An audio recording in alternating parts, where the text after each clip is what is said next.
Donald Trump has officially implemented 25% tariffs on Canada and Mexico, violating the free trade agreement that he signed himself and his government negotiated back in 2019, I believe. But under his administration, they signed a new trade agreement that was supposed to make sure that these issues didn't happen.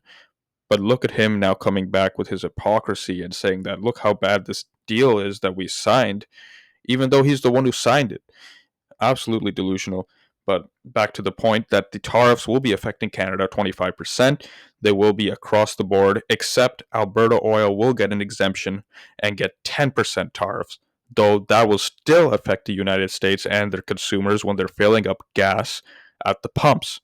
I believe at this time at around 2:30 in on March 4th, there has already been an increase in the price of gas for the northeast of the United States. Additionally, Canada has now vowed under Justin Trudeau to respond immediately to these tariff threats. And I believe they are going to start with a 30 billion dollars worth of tariffs today, followed up over the next couple of weeks with $120 billion of tariffs to come. And that is not the only response coming from Canada. We have seen now that Doug Ford, the Premier of Ontario, has also vowed to put a tax on any energy that is being exported to the United States of 25%, meaning that Americans will have to pay 25% extra for the energy they get from Canada. On top of this, he's also told the LCBO, the largest purchaser of alcohol and other such beverages across the world, to suspend their selling of American products. And even furthermore, he's now finally ripped up the agreement with Elon Musk's Starlink, which is Elon Musk, who is supposedly a Canadian citizen who studied here in Canada, is now threatening our sovereignty as a nation. He should have his citizenship revoked, and on top of that, Tesla should be tariffed and taxed. Every Tesla should be taxed 100%. It's absolutely insane that we allow him to operate normally while he is threatening this country's very sanctity and its sovereignty. The united front from the provinces has so far held, but it's still yet to be seen whether anyone breaks the line like they have been doing in Alberta and Saskatchewan. The federal government has said that they're not going to touch Alberta oil or Saskatchewan potash, and they're going to leave up those decisions to the provinces in that regard. But they've also said that they don't want to see one province carry the burden more than another province. So if Alberta is getting off all scot-free, and while the province of Ontario is taking all the pain, that's not going to be very fair. I can understand that you want to protect the oil industry, but you still have to bear some of the burden, considering that oil is our biggest chip in this game, considering it's our biggest export one of our biggest exports to the United States and our most important. It holds a lot of power. On top of this, another interesting comment that I heard in the media was from the world's top investor, Warren Buffett, who said that these tariffs, we've had a lot of experience with them. They are an act of war to some degree. Warren Buffett, the best investor in it, undoubtedly, maybe some even say the best investor of all time, says that tariffs are an act of war, and that people who are going to be paying for them are not just going to be coming out of the air. It's not going to be growing on trees, the money that's going to be paying for them. It's going to be the American people. And Warren Buffett says that when we think about tariffs and their implications, we always have to look forward facing, not just at what the powerful effect of it will be in the immediate term in terms of optics and push factors. Donald Trump, he's a very, very short-minded person. He thinks something, he thinks it's a good idea, and he goes ahead and pursues it uh, with great vigor. But is it actually a smart decision? No, it is absolutely not. To believe that these tariffs will somehow benefit the United States is not going to go the way he thinks it is.